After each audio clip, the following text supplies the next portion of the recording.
J'étais assise dans le taxi qui me menait rue de la République, observant les lumières dorées des marchés de Noël se refléter dans les flaques d'eau qui se formaient entre les vieux pavés de Lyon. Le chauffeur marmonnait quelque chose à propos de la circulation. Mais je parvenais à peine à prêter attention, trop occupée à réajuster nerveusement la boîte que je tenais sur mes genoux.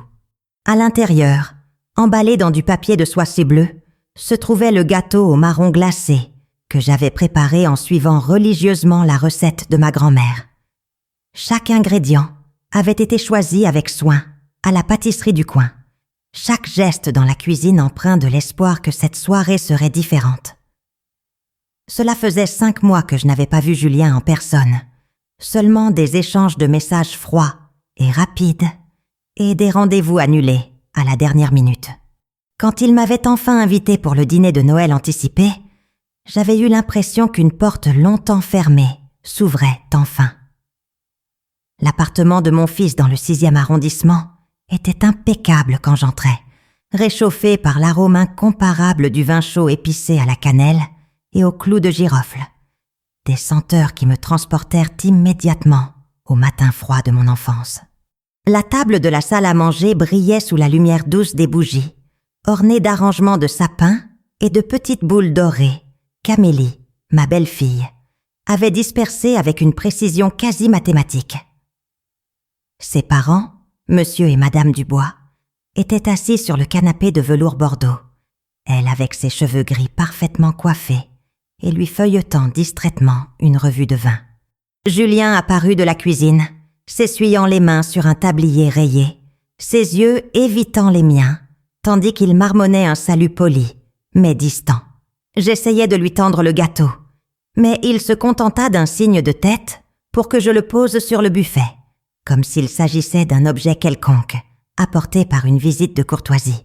Nous nous assîmes à table quand les cloches de l'église voisine annoncèrent 7 heures, et j'essayais de me concentrer sur les saveurs que Julien avait préparées avec soin. Des tranches généreuses de foie gras sur des toasts dorés, des fromages affinés qui exhalaient des arômes intenses, et le plat principal, un magret de canard à la sauce à l'orange qu'il coupait avec des mouvements précis et silencieux. La conversation coulait entre les Dubois et Amélie à propos d'affaires, de politique locale et des projets pour les vacances d'hiver, tandis que je restais en marge de ces discussions, offrant des sourires qui ne m'étaient pas rendus et des commentaires qui tombaient dans le vide. Le vin rouge Côte-du-Rhône que Julien avait servi était excellent, mais chaque gorgée semblait plus amère dans ma bouche, comme si mon palais était contaminé par la tension qui planait dans l'air. Dehors, le son lointain d'un accordéon venait de la place, où touristes et habitants se rassemblaient autour des étals illuminés du marché de Noël. Ce fut pendant le dessert, tandis qu'Amélie servait une tarte tatin encore tiède, que Julien s'éclaircit la gorge et me regarda directement pour la première fois de la soirée. Ses mots sortirent mesurés, comme s'il les avait répétés plusieurs fois. Il dit qu'il avait beaucoup réfléchi à notre relation et était arrivé à la conclusion qu'il serait préférable de maintenir une distance définitive à partir de ce moment. Il parla de schéma toxique et de nécessité de préserver sa famille, utilisant des termes qui sonnaient fort comme du jargon de thérapie, tandis que je sentais mon estomac se contracter et mon visage s'échauffer. Les Dubois baissèrent les yeux sur leurs assiettes, clairement mal à l'aise, mais non surpris, comme s'ils savaient déjà de quoi il s'agissait.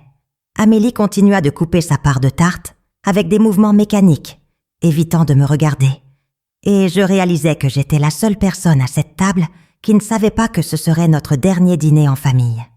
Le bruit des couverts cessa complètement, et seul le tic-tac de l'horloge ancienne au mur ponctuait le silence qui s'installa. J'essayais de trouver des mots, de chercher une explication, de demander ce que j'avais fait de si terrible pour mériter cela. Mais ma gorge était complètement sèche, comme si mes cordes vocales avaient été coupées.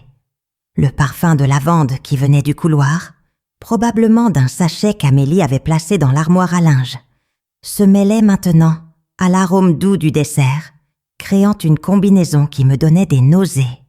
Les bougies sur la table vacillaient avec le courant d'air froid qui entrait par la fenêtre mal calfeutrée, projetant des ombres dansantes sur les visages tendus autour de moi. Et je réalisais que ma présence ici était devenue un fardeau, pas une bénédiction. Chaque détail de l'environnement, la nappe en lin brodé, les verres en cristal qui tintaient doucement, le chauffage électrique qui ronronnait doucement dans le coin, semblait conspirer pour intensifier mon humiliation. Je me levai lentement, laissant la serviette en tissu pliée à côté de mon assiette, presque intacte, et murmurai un « merci pour le dîner », qui sonna plus fort que je ne l'avais voulu dans le silence gênant. Je pris mon manteau au porte-manteau de l'entrée, sentant tous les regards me suivre, et sortis de l'appartement sans me retourner, laissant le gâteau au marron glacé sur le buffet, comme un symbole pathétique de ma naïveté. Les rues de Lyon étaient vivantes de la joie de Noël. Des familles marchaient entre les étals des marchés, des enfants couraient avec des ballons colorés, des couples partageaient des crêpes chaudes en admirant les décorations lumineuses suspendues entre les bâtiments historiques. Le vent mordant de décembre me fouettait le visage, se mêlant aux larmes qui parvenaient enfin à couler. Mais il apportait aussi une clarté douloureuse. Ce lien que j'avais nourri et protégé pendant tant d'années était définitivement rompu. Et maintenant je devrais apprendre à vivre dans un monde où ma présence n'était plus souhaitée par le seul fils qui me restait. Je marchais dans les rues pavées jusqu'à la place Bellecour, où les lumières de Noël transformaient la place en une constellation dorée qui contrastait avec l'obscurité que je ressentais à l'intérieur. Je m'assis sur un banc glacé, observant des familles entières circuler entre les chalets en bois qui vendaient du vin chaud, des marrons grillés et de petits cadeaux artisanaux. Un enfant au foulard rouge courut vers moi, poursuivant une colombe, ses rires résonnant dans l'air froid, tandis que ses parents le suivaient en souriant. Je pensais à la façon dont Julien faisait la même chose à cet âge, les dimanches que nous passions sur cette même place, après la messe à la basilique de Notre-Dame de Fourvière. Maintenant, à 57 ans, j'étais la seule, essayant de comprendre comment nous en étions arrivés à ce point où ma présence était devenue indésirable dans la vie de l'homme que j'avais porté en mon sein et élevé avec tant d'amour. L'arôme doux des crêpes provenant d'un stand voisin me rappelait les goûters que nous préparions ensemble les samedis après-midi. Les jours suivants s'étirèrent comme une brume grise qui recouvrait Lyon, et je parvenais à peine à sortir du lit de mon petit appartement de la Croix-Rousse. Les murs peints en jaune clair, qui auparavant me transmettaient de la joie, semblaient à maintenant jaunis et mélancoliques sous la faible lumière de l'hiver. Je passais des heures à regarder par la fenêtre sur la cour intérieure, où une voisine âgée nourrissait les pigeons tous les matins, à 9h pile, sa routine immuable contrastant avec le chaos que ma vie était devenue. Le téléphone sonna plusieurs fois, mais c'était toujours Margot, ma sœur cadette, qui demandait comment s'était passé le dîner, et je ne parvenais tout simplement pas à trouver les mots pour décrire l'humiliation que j'avais vécue. Je laissais les appels aller sur le répondeur, ces messages inquiets s'accumulant comme des rappels d'une réalité que je n'étais pas encore prête à affronter. Le 3e jour après le dîner, je me forçais à sortir pour acheter du pain à la boulangerie du coin, celle-là même où j'avais acheté les ingrédients pour le gâteau oublié sur la table de mon fils. Madame Rousseau, la propriétaire qui me connaissait depuis 15 ans, remarqua immédiatement que quelque chose n'allait pas et me demanda des nouvelles des préparatifs de Noël avec sa gentillesse habituelle. Je mentis, disant que tout allait bien. Mais ma voix était si fragile qu'elle fronça les sourcils, inquiète. J'achetais juste une petite baguette, sachant que mon appétit avait complètement disparu, et rentrais chez moi en portant le pain comme un lourd fardeau. Le chemin du retour par la montée de la Grande Côte, qui m'avait toujours rempli de fierté d'habiter ce quartier historique des tisseurs de soie, semblait maintenant une ascension interminable vers un appartement qui était devenu une prison volontaire. Ce fut Margot qui apparut finalement à ma porte par un après-midi pluvieux, portant un sac de courses et une détermination suffisante pour briser toute résistance que je pourrais offrir. Elle entra sans cérémonie, alluma le chauffage, prépara du thé et s'assit devant moi avec ce regard direct qu'elle avait toujours eu depuis l'enfance, exigeant la vérité sans détour. Quand je réussis enfin à raconter ce qui s'était passé au dîner, les mots jaillirent comme un torrent endigué, chargé de douleur et d'incompréhension. Margot écouta en silence, ses mains entourant la tasse en porcelaine fleurie qui avait appartenu à notre mère, et quand j'eus fini de parler, elle dit quelque chose qui résonnerait dans mon esprit pendant des semaines.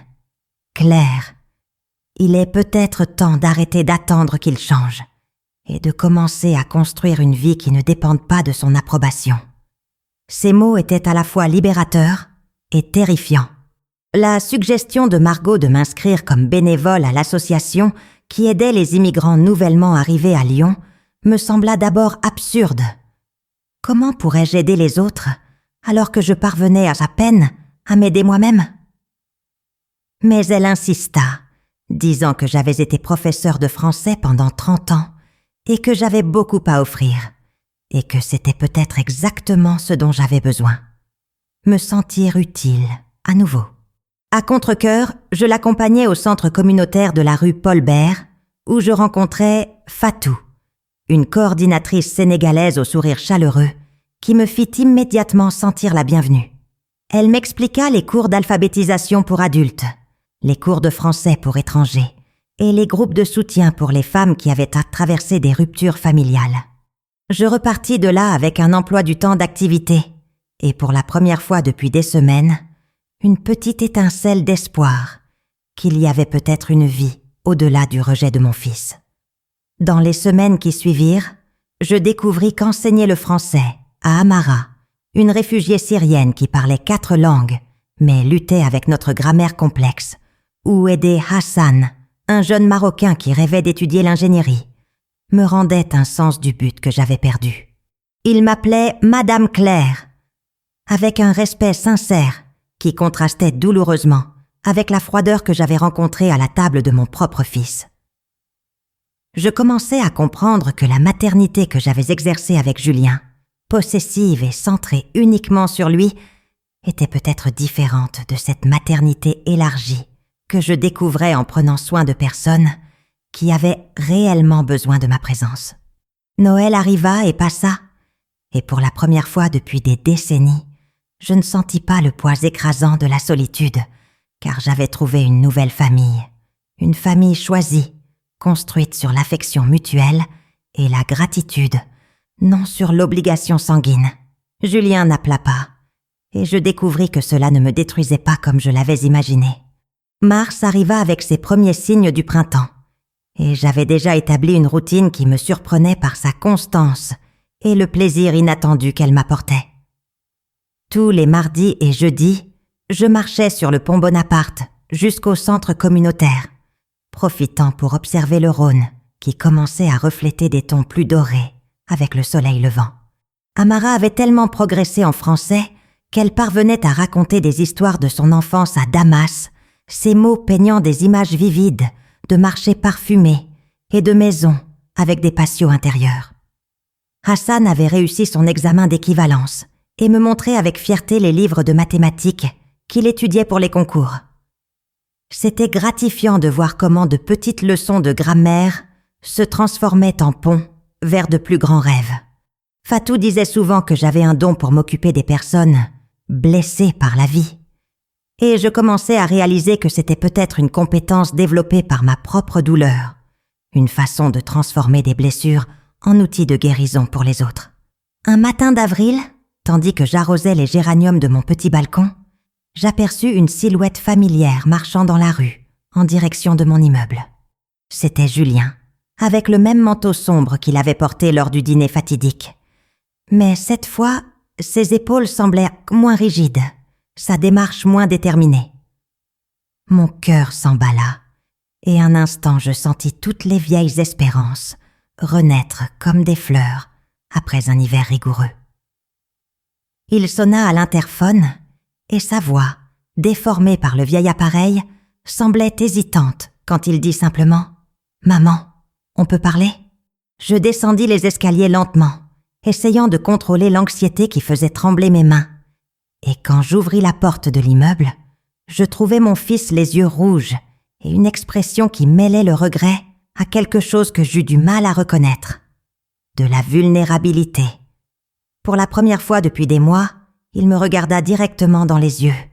Et je vis là le garçon qu'il avait été, pas l'homme froid qui m'avait expulsé de sa vie à une table de dîner. Nous montâmes jusqu'à mon appartement en silence. Et pendant que je préparais du café dans la cafetière italienne qu'il m'avait lui-même donnée des années auparavant, Julien resta debout dans le salon, observant les photographies que j'avais réorganisées ces dernières semaines. J'avais retiré quelques photos de nous ensemble, et en avais mis d'autres.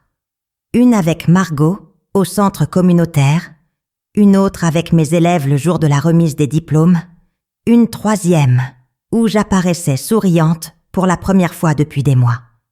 Quand je lui offris la tasse, il la tint des 2 mains comme s'il cherchait à se réchauffer et commença à parler de manière précipitée de la façon dont Amélie avait demandé le divorce la semaine précédente. Il raconta qu'elle avait dit ne plus supporter de vivre avec quelqu'un incapable de pardonner sa propre mère et que ses parents avaient toujours remis en question sa décision de m'éloigner de la famille. Tandis qu'il parlait, je réalisais que ma réaction n'était pas de satisfaction par vengeance, mais une profonde tristesse de voir mon fils découvrir, de la manière la plus douloureuse possible, que les décisions prises sous la colère apportent rarement la paix attendue. Julien pleura dans ma cuisine. Des sanglots contenus d'un homme qui tentait de garder son calme, même dans l'effondrement.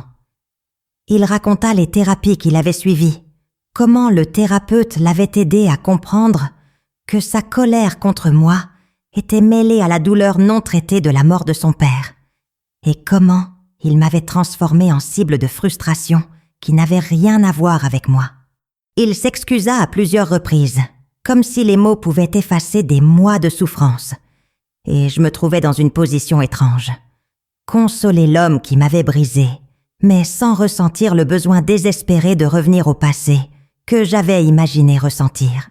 J'écoutais tout, avec la patience que j'avais appris à avoir avec mes élèves réfugiés, des personnes qui portaient aussi des traumatismes et avaient besoin de temps pour trouver des mots en français pour des douleurs qui transcendèrent les langues.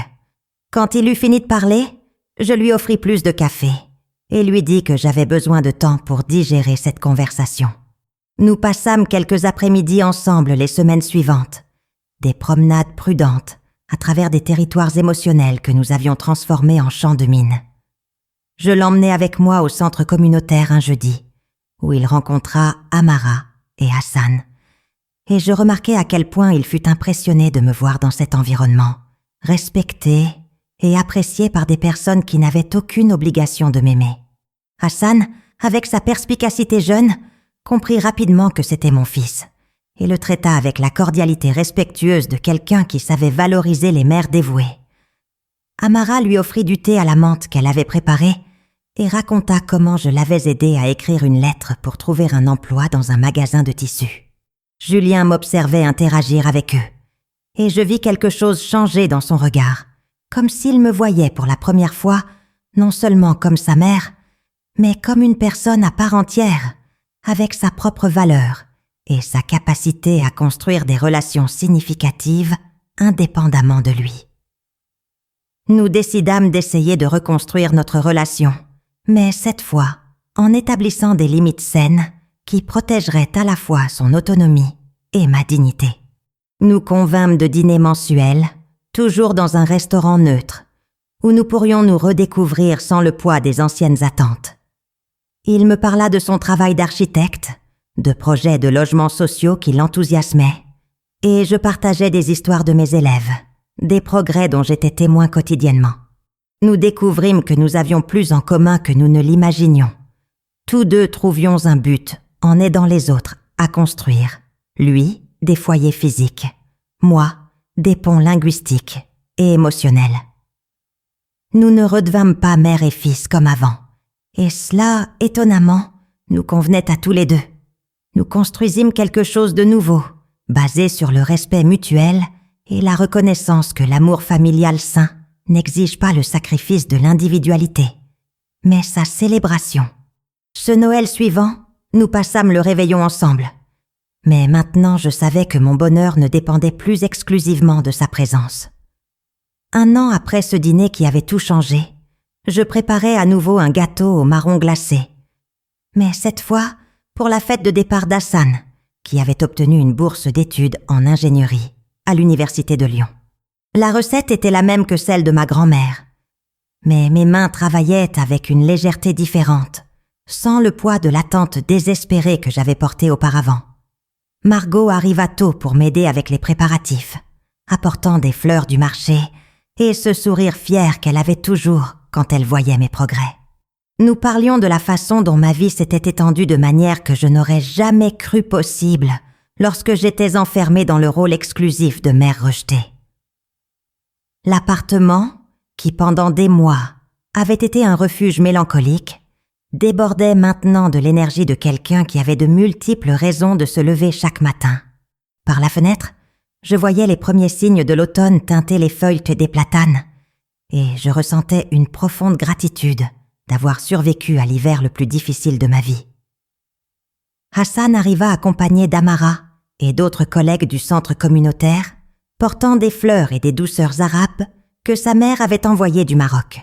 Le voir vêtu d'une nouvelle chemise habillée, parlant un français courant et souriant, avec la confiance de quelqu'un qui avait conquis sa place dans le monde, me remplissait d'une fierté maternelle, différente de celle, possessive, que j'avais ressentie pour Julien. C'était une fierté pure, basée sur le privilège d'avoir contribué à la croissance de quelqu'un sans rien attendre en retour, si ce n'est la satisfaction de le voir prendre son envol. Amara apporta son premier certificat de fin de formation technique en couture, une réussite qu'elle attribuait en partie au cours de français que nous avions suivi ensemble pendant les matins froids d'hiver. Fatou apparut avec une bouteille de champagne, bon marché, mais symbolique, disant que cette fête représentait exactement ce qu'il cherchait à accomplir au centre. Transformer des arrivées douloureuses en départs remplis d'espoir. Julien apparut en milieu d'après-midi, portant un dossier de dessin qu'il voulait montrer à Hassan. C'étaient des projets de logements sociaux qu'il développait, inspirés par des conversations qu'il avait eues avec des réfugiés sur la façon de créer des espaces qui respectent les différentes cultures familiales. Voir mon fils interagir naturellement avec des personnes qui étaient devenues si importantes pour moi, c'était comme assister à la connexion organique de 2 mondes. Hassan fut fasciné par les dessins architecturaux et commença à poser des questions techniques sur les structures et les matériaux, révélant une connaissance qui impressionna Julien. Je remarquais comment tous deux, chacun à sa manière, étaient hommes des bâtisseurs. Hassan construisait son avenir avec une détermination d'immigré. Julien construisait des espaces physiques et j'avais appris à construire des ponts émotionnels. À ce moment-là, assise dans mon petit salon mais rempli de voix aux accents différents, je compris que la famille pouvait être beaucoup plus expansive que les liens du sang. Pendant le dîner, Hassan fit un discours improvisé en français, me remerciant spécialement d'avoir cru en lui quand il doutait lui-même de ses capacités. Ces mots, prononcés avec cet accent marocain qui me charmait tant, me rappelèrent pourquoi j'étais devenu professeur, des décennies auparavant. Pour la joie indescriptible de voir quelqu'un trouver sa voie. Amara ajouta que je lui avais enseigné non seulement la grammaire française, mais comment être forte dans un pays étranger, une phrase qu'elle répéta en arabe pour faire rire les autres de la traduction littérale. Julien observait tout, avec un intérêt sincère, et plus tard me confessa qu'il commençait à comprendre comment j'avais trouvé une forme de maternité qui nourrissait sans étouffer.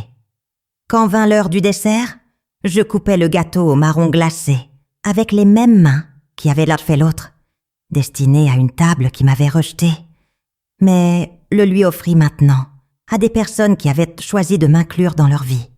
Les mois suivants apportèrent des changements qui consolidèrent toute ma nouvelle réalité. Hassan envoyait des cartes postales de l'université, toujours écrites dans un français impeccable, racontant ses découvertes académiques et me posant des questions sur les nouveaux élèves que j'avais pris en charge. Amara ouvrit un petit atelier de couture et m'invita à être sa première cliente, me créant une robe bleu marine qui me faisait me sentir élégante d'une manière que j'avais oubliée possible. Julien et moi établîmes un rituel mensuel de déjeuner où nous partagions des histoires professionnelles et personnelles sans le poids des attentes anciennes, construisant une amitié adulte qui respectait nos individualités. Margot disait que j'avais fleuri comme une plante qui avait enfin trouvé le bon sol. Et bien que la comparaison fût un peu mièvre, j'en reconnaissais la justesse. Mon agenda, auparavant vide et mélancolique, était maintenant rempli d'engagements qui me faisaient pas me lever avec un but. Ce deuxième Noël, après la rupture, j'organisais un dîner multiculturel au centre communautaire, réunissant des familles d'origines différentes qui n'avaient pas d'endroit où passer la date. Julien apporta des plats français traditionnels. Amara prépara du couscous syrien. Une famille congolaise contribua avec des poissons grillés, assaisonnés d'épices, qui parfumèrent toute la salle. Des enfants couraient entre les tables, parlant des mélanges de langues, tandis que les adultes partageaient des histoires de Noël, dans des terres lointaines, chaque récit tissant une couverture de nostalgie et d'espoir. Quand je regardais autour de cette table improvisée, longue et irrégulière, pleine de visages qui m'étaient devenus chers, je compris que j'avais trouvé quelque chose que j'avais cherché toute ma vie sans le savoir. Une communauté choisie, basée sur la réciprocité de l'affection et la célébration des différences.